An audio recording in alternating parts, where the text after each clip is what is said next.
ماہ رمضان ماہ رمضان ماہ رمضان ماہ رمضان میرے آقا کا فرمان ہے، رب کا مہمان رمضان ہے۔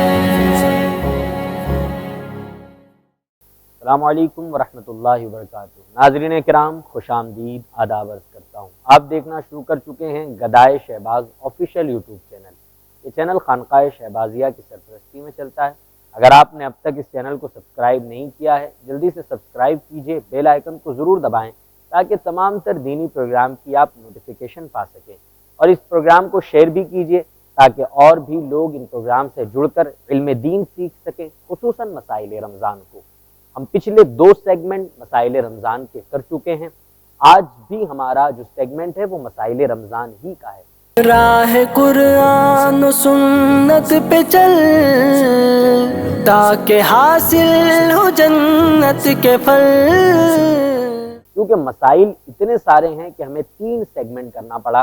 یہ مسائل رمضان کا آخری سیگمنٹ ہے۔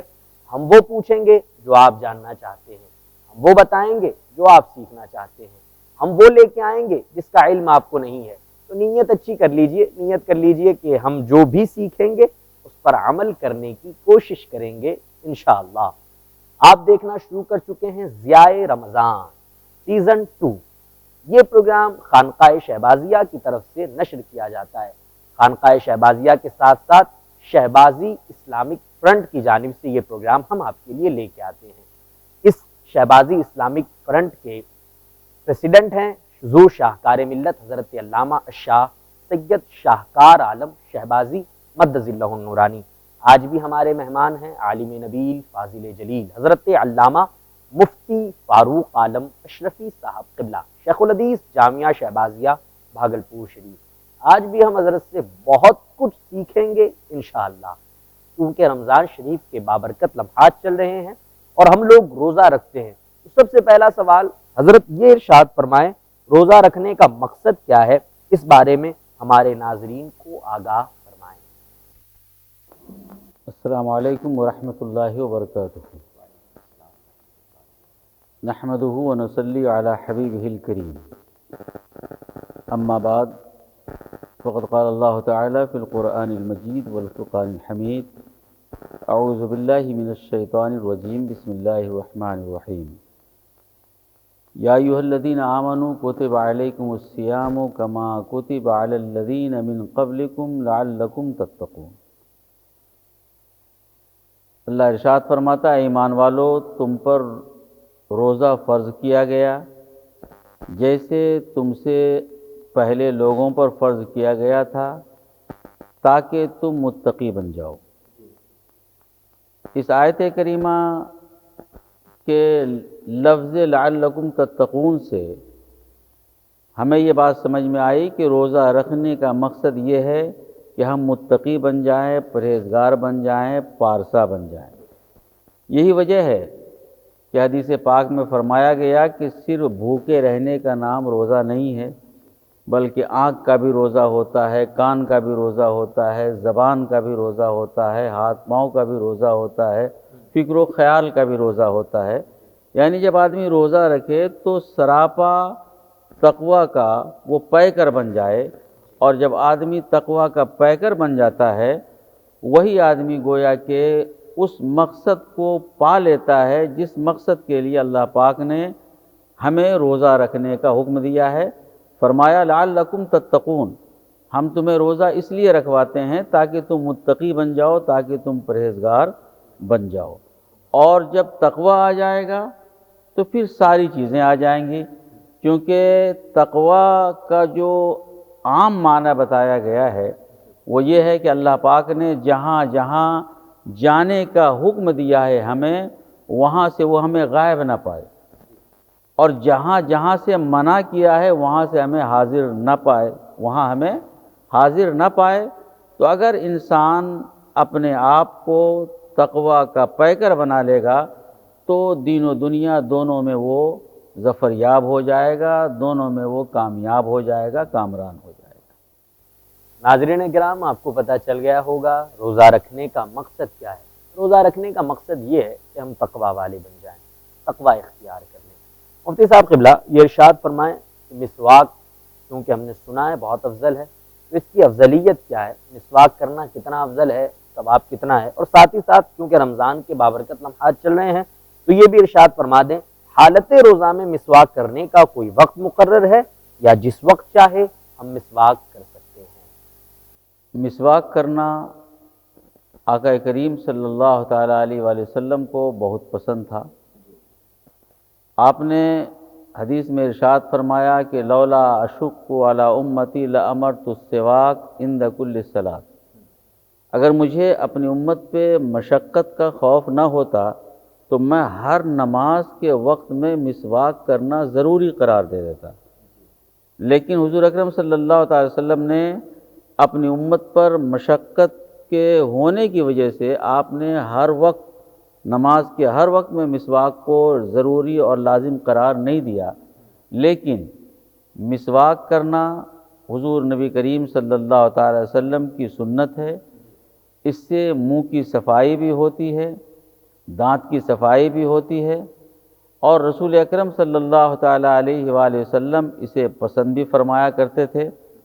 تو یہی بہت بڑی سعادت ہے کہ آدمی مسواک کو یہ سمجھ کر کرے کہ میرے آقا صلی اللہ علیہ وسلم کو یہ عمل پسند تھا، یہ چیز پسند تھی، اور ساتھ ہی ساتھ رمضان المبارک میں وہ لوگ بھی مسواک کرتے ہیں جو اور دنوں میں دوسری چیزوں سے منہ دھوتے ہیں۔ تو میں کہنا چاہوں گا کہ مسواک جس چیز کی بھی چاہے آدمی کر سکتا ہے روزے کی حالت میں۔ کچھ لوگ کہتے ہیں نیم کو کرنے سے اس کی جو ہے مہک آتی ہے یا آتی، ایسی کوئی بات نہیں ہے۔ جس چیز کی بھی مسواک کرنا چاہے وہ کر سکتا ہے، اور جتنی بار کرنا چاہے کر سکتا ہے، اور جس وقت کرنا چاہے کر سکتا ہے۔ اس کا کوئی وقت مقرر نہیں، نہ اس کی کوئی تعداد اور گنتی مقرر ہے کہ اتنی بار کرنا ہے اور اتنی بار نہیں کرنا ہے، ایسا کچھ بھی نہیں ہے۔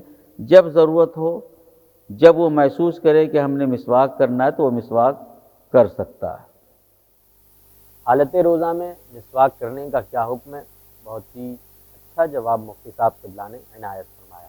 مسواک کرنا چاہیے، حضور کو پسند ہے، تو ہمیں بھی انشاءاللہ آج سے مسواک کی نیت کر لینی چاہیے۔ مفتی صاحب قبلہ ہم نے پچھلے سیگمنٹ میں فدیے کے حوالے سے گفتگو کی تھی کہ روزے کا فدیہ کون دے سکتا ہے اور کس کے اوپر ہے روزے کا فدیہ۔ تو ایک سوال آیا ہوا ہے کہ روزے کا فدیہ جو ادا کیا جاتا ہے اس کے حقدار کون لوگ ہیں؟ اس بارے میں ہمارے ناظرین کی رہنمائی فرمائیں، اور ساتھ ہی ساتھ یہ بھی بتائیں کہ جو لوگ فدیہ ادا کر سکتے ہیں، یعنی اتنی طاقت رکھتے ہیں کہ وہ فدیہ دے سکیں، اس کے باوجود وہ فدیہ نہیں دیتے ہیں، تو کیا ایسے لوگوں سے اللہ کی بارگاہ میں پوچھ تاچھ ہوگی؟ اس پر بھی حکم ارشاد فرمائیں۔ جی، سب سے پہلے تو یہ کہ فدیہ کن لوگوں کو دیا جا سکتا ہے؟ تو جن لوگوں کو زکوٰۃ فطرہ دیا جا سکتا ہے ان لوگوں کو یہ فدیہ بھی دیا جا سکتا ہے۔ جنہیں زکوٰۃ لینے کا حق ہے انہیں یہ فدیہ لینے کا بھی حق ہے، انہی کو لینا جائز ہے، اور جن کو لینا جائز نہیں ہے اگر وہ جان بوجھ کر اسے فدیہ دیتا ہے تو اس کا فدیہ بھی ادا نہیں ہوگا۔ اگر پتہ ہے کہ یہ اس کا حقدار نہیں ہے تو گویا کہ اس نے غیر مستحق کو دیا، یہ جانتے ہوئے کہ یہ اس کا اہل نہیں ہے۔ تو اصل مسئلے کا جواب یہی ہے کہ جنہیں زکوٰۃ دے سکتے ہیں، جنہیں صدقہ فطر دے سکتے ہیں، انہیں فدیہ بھی دیا جا سکتا ہے۔ اور دوسری بات جو آپ نے پوچھی ہے کہ ایسا آدمی جس کے پاس مال ہو، اسباب ہو، اس کے باوجود اس پر جب فدیہ واجب ہو گیا اور وہ فدیہ ادا نہیں کرتا ہے تو ایسے لوگوں سے اللہ کی بارگاہ میں پوچھ ہوگی کہ نہیں ہوگی؟ بے شک وہ لوگ جن پر جو چیز واجب ہو جاتی ہے اور اس واجب کو وہ ادا نہیں کرتا ہے تو واجب کے بارے میں پوچھ ہوتی ہے۔ فرض اور واجب کرنے کے حق میں دونوں برابر ہیں، یعنی جیسے فرض کا کرنا ضروری ہے واجب کا کرنا بھی ضروری ہے، تو اسی طرح سے جیسے فرض کا چھوڑنا گناہ ہے واجب کا چھوڑنا بھی گناہ ہے۔ اگر کوئی فرض ادا نہیں کرتا ہے اس کے بارے میں جیسے پوچھ ہوتی ہے ویسے ہی جو واجب ادا نہیں کرے گا اس کے بارے میں بھی اللہ کی بارگاہ میں پوچھ ہوگی۔ تو جو شخص فدیہ ادا کرنے کی استطاعت رکھنے کے باوجود اپنے روزے کا فدیہ ادا نہیں کرتا ہے تو ایسے شخص سے یقیناً بارگاہ الہی میں پوچھ ہوگی۔ فدیے کے تعلق سے آپ نے جواب سماعت کیا کہ کن لوگوں کو فدیہ دیا جا سکتا ہے۔ راہ قرآن و سنت پہ چل تاکہ حاصل ہو جنت کے پھل۔ وواہ کلیکشن، آپ کا اپنا کلیکشن۔ ہمارے یہاں آپ کے لیے بہترین کپڑوں کا انتظام ہے، ایک بار ضرور تشریف لائیں اور خدمت کا موقع عنایت فرمائیں۔ عید کی ان خوشیوں میں وواہ کلیکشن کو اپنی پسند بنائیں۔ ہمارے یہاں آپ کے لیے ہے salwar suit, lehenga, chunri, gown, designer dress, sherwani, coat pant, kids lehenga اور بھی بہت کچھ موجود ہے، ایک بار ضرور تشریف لائیں۔ Address Sujaganj near Indira station road Bhagalpur. Contact number 7677470418۔ ماہ رمضان ماہ رمضان ماہ رمضان ماہ رمضان، میرے آقا کا فرمان ہے، رب کا مہمان رمضان ہے۔ مفتی صاحب قبلہ یہ بھی ارشاد فرمائیں کہ کیا سحری کرنا ضروری ہے؟ کسی نے اگر سحری نہ کی تو اس کا روزہ صحیح ہوگا یا نہیں ہوگا؟ عموماً رمضان کے مہینوں میں ایسا ہوتا ہے کہ رات میں انسان زیادہ کھا لیتا ہے تو سحری کرنے کی حاجت نہیں ہوتی، وہ سحری نہیں کرتا، سو جاتا ہے اور پھر نیت کر لے۔ تو اس کا حکم کیا ہے کہ سحری کرنا ضروری ہے؟ اگر کسی نے سحری نہیں کی تو روزہ ہوگا یا نہیں ہوگا؟ حکم ارشاد فرمائیں۔ جی، سحری کرنا روزہ کے صحیح ہونے کے لیے ضروری نہیں ہے، کیونکہ روزہ نام ہے صبح صادق سے لے کر غروب آفتاب تک کھانے پینے اور اپنی بیوی کے قریب جانے سے رکے رہنے کا نام۔ لہذا اس سے یہ بات سمجھ میں آ گئی کہ سحری کا روزے کے اوپر کوئی عمل دخل نہیں ہے، لیکن یہ بات بھی اپنی جگہ طے ہے کہ سحری کرنا حضور اکرم صلی اللہ علیہ وسلم کی سنت ہے۔ آقا کریم صلی اللہ علیہ وسلم نے ارشاد فرمایا، تسحروا فإن فیہ برکت، تم سحری کیا کرو کیونکہ اس میں برکت۔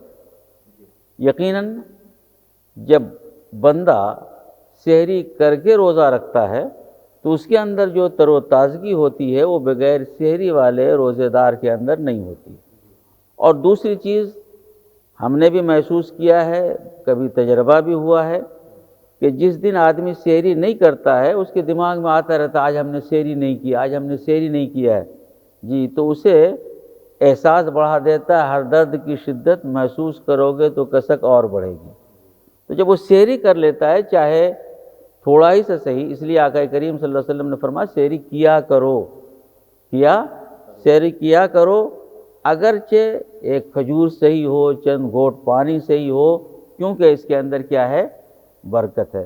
اور بعض علماء نے یہ بھی کہا ہے کہ یہ مسلمانوں کے روزے میں ایک طرح کا امتیاز کرنے والا عمل ہے۔ دوسری قوموں میں بھی روزہ مختلف ناموں سے مروج ہے، جی مختلف ناموں سے اس کا رواج ہے، لیکن ان کے یہاں سحری نہیں، ان کے یہاں سحری نہیں ہے۔ تو یہ سحری وہ عمل ہے جو ہمارے روزوں کو دوسروں کے روزے سے ممتاز کر دیتا ہے۔ بہرحال آدمی کو کوشش کرنی چاہیے کہ اس سنت پر عمل کرے اور زیادہ سے زیادہ برکتوں کو اپنے دامن میں سمیٹنے کی کوشش کرے۔ سحری کے حوالے سے آپ نے سماعت کیا کہ سحری کرنا چاہیے، اور ناظرین کرام سحری ضرور کرنا چاہیے، سحری سنت ہے، اور آقا کریم صلی اللہ تعالی علیہ وآلہ وسلم ارشاد فرماتے ہیں کہ سحری میں برکت ہے، لہذا سحری ہم لوگ ضرور کریں۔ مفتی صاحب قبلہ ایک اور سوال آپ کی بارگاہ میں عرض ہے، حالت روزہ میں خون نکلوانے یا انجیکشن لینے سے روزے پر کیا اثر پڑتا ہے؟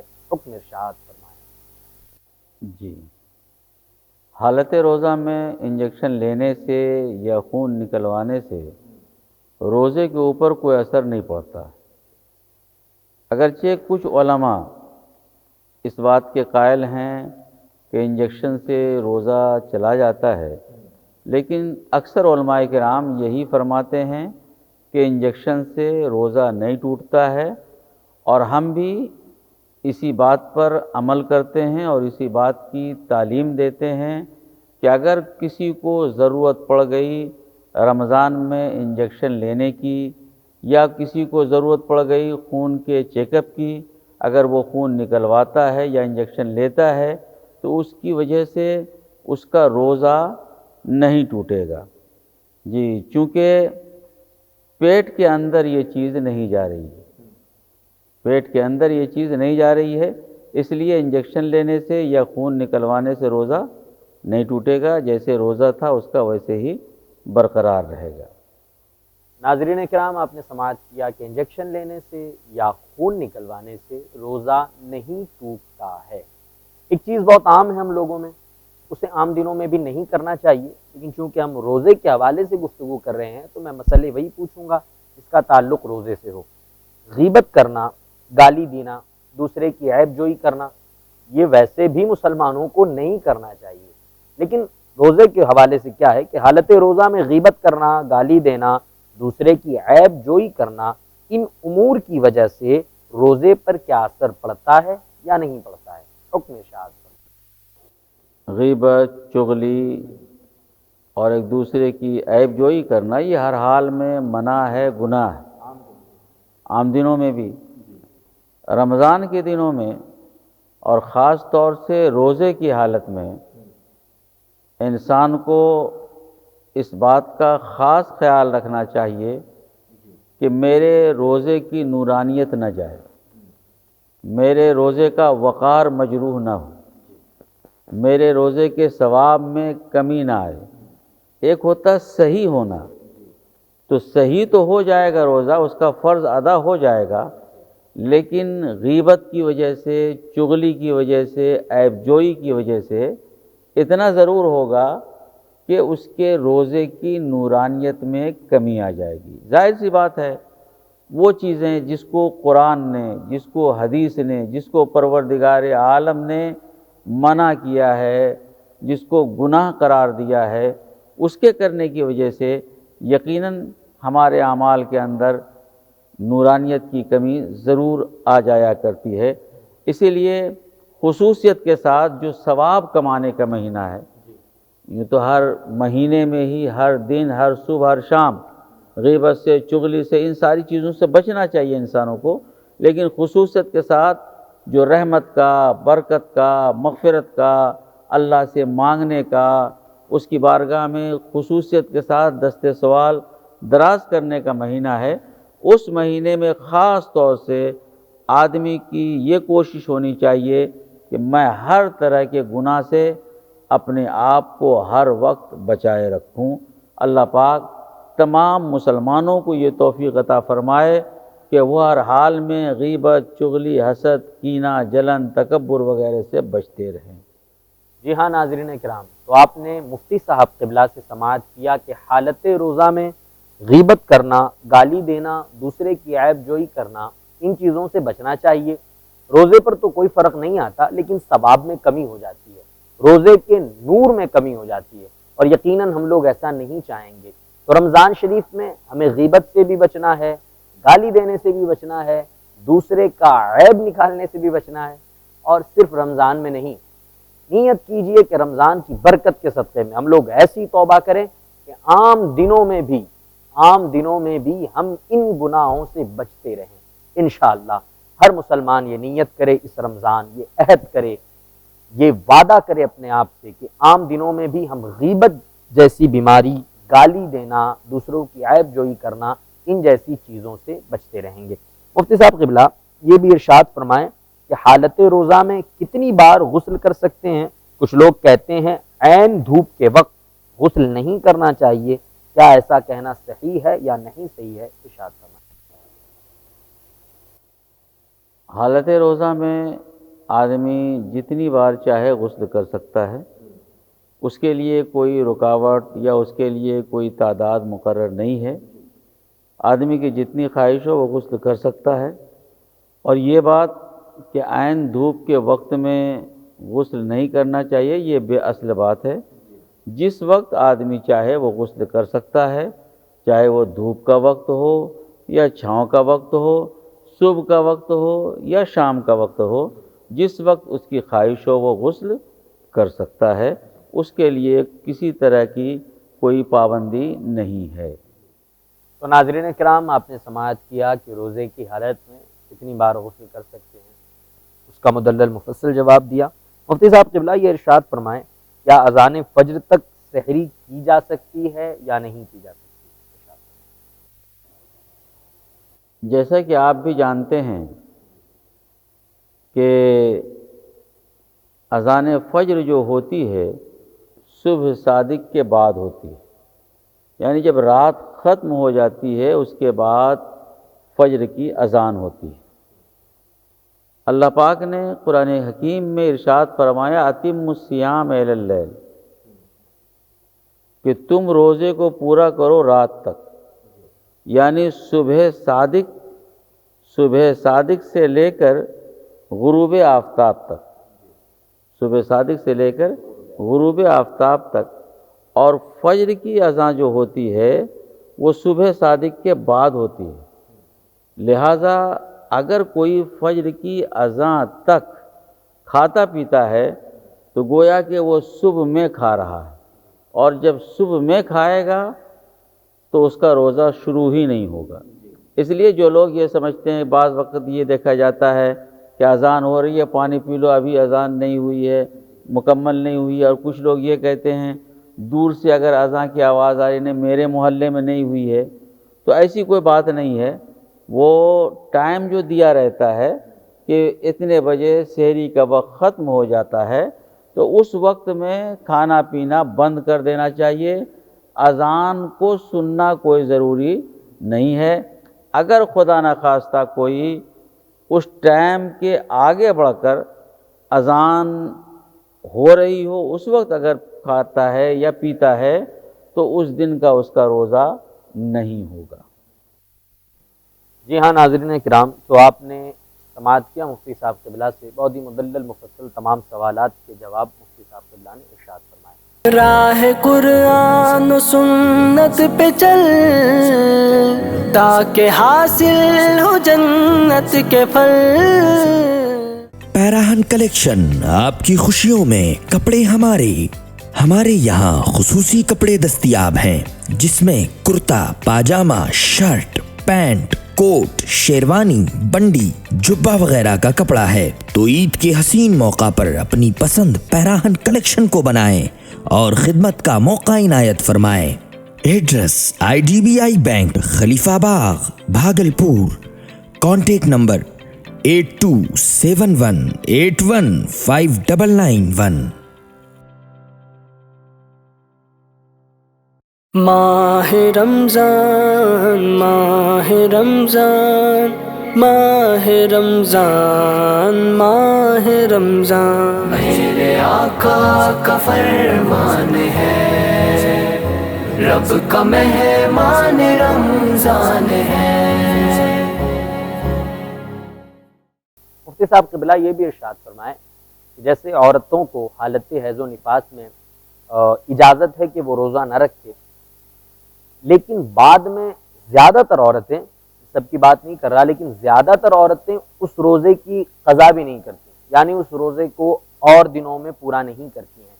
ساتھ ہی ساتھ یہ بھی حکم ارشاد فرمائیں کہ حالت حیض و نفاس میں عورتیں نیاز کا کھانا بنا سکتی ہیں یا نہیں بنا سکتی، اور چونکہ رمضان کا مہینہ چل رہا ہے تو اسی میں یہ بھی ارشاد فرما دیں کہ حالت حیض و نفاس میں روزہ داروں کے لیے عورتیں گھر پہ کھانا بنا سکتی ہیں یا نہیں بنا سکتی، چونکہ عموماً یہ مشہور ہے کہ حالت حیض و نفاس میں عورتیں کچھ نہ بنائے، کچن سے دور رہے، ان کا بنا ہوا کھانا نہیں کھایا جاتا، ان کے برتن تک الگ کر دیے جاتے ہیں، تو اس کا کیا حکم ہے؟ مدلل مفصل ارشاد۔ جی، حیض و نفاس کے ایام میں عورتیں روزہ رکھ ہی نہیں سکتی، یعنی ان ایام میں ان کے لیے روزہ رکھنا منع ہے، وہ روزہ رکھیں گے بھی تو ان کا روزہ ہوگا ہی نہیں، لیکن ان روزوں کی قضا بعد میں ضروری ہے، ان روزوں کی قضا بعد میں ضروری ہے۔ حالانکہ ان دنوں میں نماز بھی معاف ہے، نماز معاف ہے، نماز کی قضا ان پر ضروری نہیں ہے، لیکن روزوں کی قضا ضروری ہے۔ اور اس میں بھی حکمت ہے کہ ہر مہینے ان حالات سے عورتوں کو دوچار ہونا پڑتا ہے، تو ہر مہینے اگر 10 دن نماز کی قضا کرے تو بڑی پریشانی میں ہو جائے، لیکن روزہ چونکہ سال میں ایک بار آتا ہے تو اس لیے اس کے اندر یہ حکم ہے کہ عورتیں ایام حیض میں اور نفاس میں جو روزہ نہیں رکھتی ہیں ان روزوں کی قضا بعد میں ضروری کریں، جو نہیں کریں گی قضا تو ان سے پرشش ہوگی، وہ گناہ ہوگا، اس پر اللہ تبارک و تعالیٰ کی طرف سے سزا ہوگی۔ اس لیے جن عورتوں کو ان حالات سے گزرنا پڑتا ہے انہیں چاہیے کہ وہ اپنے ان روزوں کی قضا بعد کے دنوں میں کر لیا کریں۔ ایک بات اور آپ نے یہ سوال پوچھا کہ حیض و نفاس کی حالت میں عورتیں کھانا پکا سکتی ہیں کہ نہیں؟ جی، تو اس سلسلے میں عرض یہ کرنا ہے کہ حیض و نفاس کی حالت میں عورت کا بدن ظاہری طور پر ناپاک نہیں ہوتا ہے۔ ایسا نہیں کہ ان کا بدن ناپاک ہو گیا کہ کہیں سٹ جائے تو وہ چیز ناپاک ہو جائے، کسی کو چھو دے، بھیگے ہوئے ہاتھ سے بھی برتن کو چھو دے، کھانے کو چھو دے تو کھانا ناپاک نہیں ہوتا، وہ ایک حالت ہے۔ اس حالت میں اللہ نے ان پر نماز پڑھنا منع کیا ہے، ان کو طواف کرنا منع کیا ہے، قرآن کریم کی تلاوت کرنا منع کیا ہے، وہ ایک حالت ہے، ایک کیفیت ہے۔ ایسا نہیں کہ ان کا بدن ناپاک ہو جاتا ہے کہ وہ اگر کہیں سے ٹچ ہو جائے تو اس کی وجہ سے دوسری چیز بھی ناپاک ہو جائے، ایسی بات نہیں ہے۔ لہٰذا جب یہ بات نہیں ہے تو عورتیں کھانا پکا سکتی ہیں، عورتیں یہاں تک کہ فاتحہ کا کھانا بھی پکا سکتی ہیں، کیونکہ اصل میں تبرک جو ہوتا ہے صاحب، تو جب فاتحہ کر دیا جائے تب تبرک ہوتا ہے، ورنہ تو آپ دیکھیں نا، ہندو کی دکان سے ہم خرید کے لاتے ہیں نا، پتہ نہیں کس طرح سے اس نے پکایا ہے، کہاں بنایا ہے، کیا کیا ہے، لیکن ہر کوئی لاتے ہیں، ہر کوئی خرید کر کے فاتحہ کرتے ہیں، اور کوئی ناجائز بھی نہیں کہتا اور ناجائز ہے بھی نہیں۔ تو یہیں سے سمجھ میں آ گیا کہ جب فاتحہ اس پر قرآن پڑھ دیا جاتا ہے، جب اس کے بعد وہ تبرک بنتا، تو عورتیں یقیناً وہ فاتحہ کا کھانا بھی بنا سکتی ہیں اور گھر کا کھانا بھی بنا سکتی ہیں۔ سارا کھانا پہلے کھانا ہی ہوتا ہے، بعد میں تبرک ہوتا ہے، بعد میں جو بھی بننا ہوتا ہے وہ ہوا کرتا ہے۔ اس لیے صاف صاف جواب یہی ہے کہ حالت حیض میں عورتیں فاتحہ کا، گھر کا تمام کھانا بنا سکتی ہے، ہر چیز کو چھو سکتی ہے۔ بلکہ حدیث پاک میں تو یہ ہے کہ رسول اکرم صلی اللہ تعالیٰ علیہ وسلم مسجد میں رہتے، حضرت عائشہ حالت حیض میں اپنے روم کے اندر رہتی تو حضور کا سر مبارک ان کی گود میں ہوتا اور وہ کنگھی کیا کرتی۔ تو اس عمل نے بتا دیا کہ حیض والی حالت جو ہوتی ہے وہ ایسا نہیں ہے کہ آدمی کا بدن ناپاک ہو جائے، آدمی کا بدن ناپاک نہ ہو جائے۔ اور میں جب غور کرتا ہوں کہ ان باتوں کو احادیث میں صحابہ کرام نے نقل اس لیے کیا تاکہ امت کے لیے رہنمائی ہو۔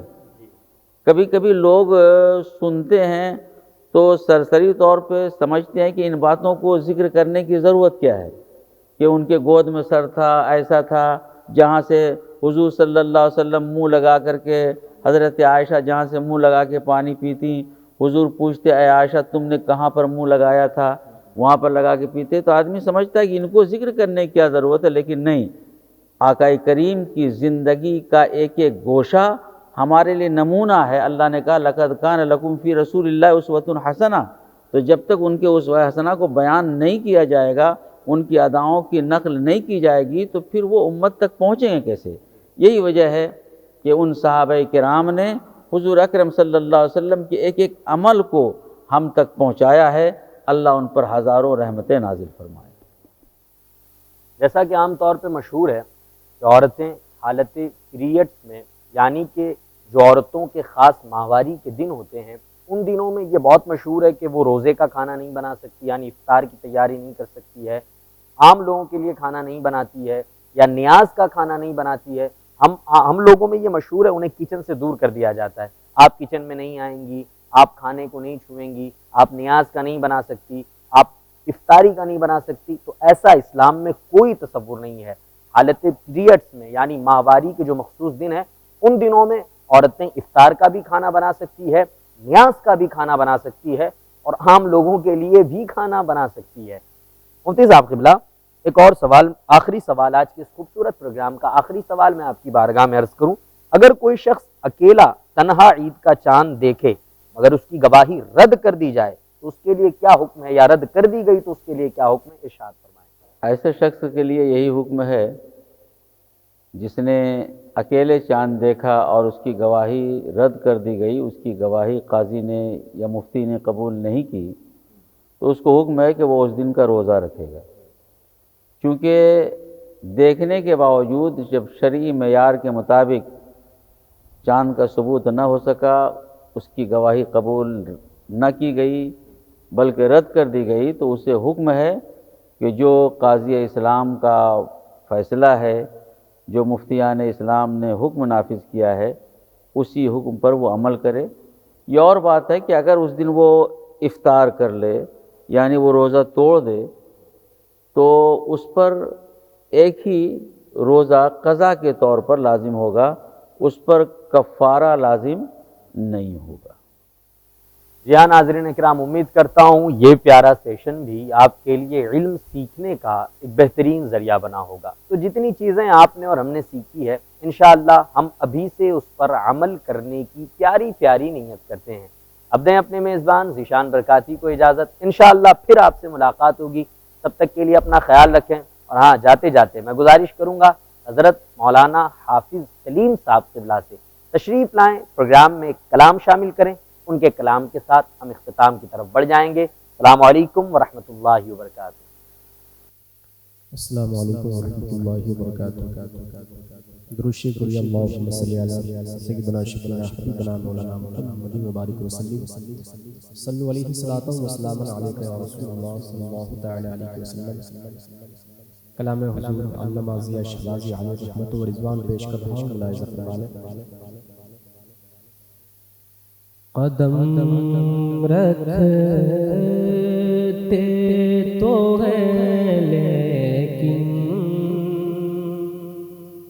قدم رکھا نہیں جاتا، قدم رکھتے تو ہے لیکن قدم رکھتے تو ہے لیکن قدم رکھا نہیں جاتا، مدینے کی گلی میں چل کے یوں آیا نہیں جاتا، مدینے کی گلی میں چل کے یوں آیا نہیں جاتا، صفا دیکھا حرم دیکھا حتیم و ملتزم دیکھا، صفا دیکھا حرم دیکھا حتیم و ملتزم دیکھا، خیالوں سے مگر آقا، خیالوں سے مگر آقا تیرا کوچا نہیں جاتا، خیالوں سے مگر آقا تیرا کوچا نہیں جاتا۔ غبار کوئے پیغمبر لگا رہنے دے چہرے پر، غبار کوئے پیغمبر لگا رہنے دے چہرے پر، متاع سرخ روئی ہے، متاع سرخ روئی ہے، اسے پوچھا نہیں جاتا، متاع سرخ روئی ہے، اسے پوچھا نہیں جاتا۔ یہی وہ در ہے بخشش کا جہاں کے آنے والوں سے، یہی وہ در ہے بخشش کا جہاں کے آنے والوں سے، خطا کتنی ہے کیسا جرم ہے پوچھا نہیں جاتا، خطا کتنی ہے کیسا جرم ہے پوچھا نہیں جاتا۔ ارے مجرم نہ گھبرا، مانگ لے جو مانگنا چاہے، ارے مجرم نہ گھبرا، مانگ لے جو مانگنا چاہے، یہاں دشمن بھی خالی ہاتھ لوٹایا نہیں جاتا، یہاں دشمن بھی خالی ہاتھ لوٹایا نہیں جاتا۔ خدا ہی جانے اس سرکار کا کیا مرتبہ ہوگا، خدا ہی جانے اس سرکار کا کیا مرتبہ ہوگا، جہاں کی خاک کو بھی بے وضو چوما نہیں جاتا، جہاں کی خاک کو بھی بے وضو چوما نہیں جاتا۔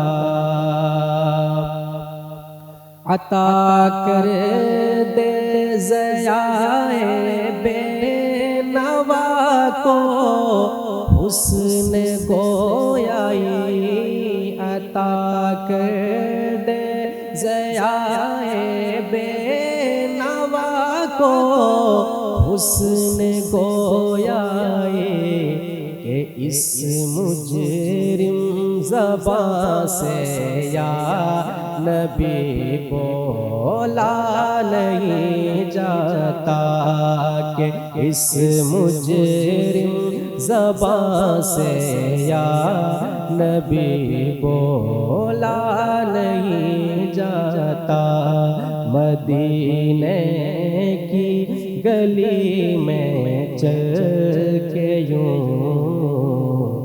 آیا نہیں جاتا۔ ماہ رمضان ماہ رمضان ماہ رمضان ماہ رمضان، میرے آقا کا فرمان ہے، رب کا مہمان رمضان ہے،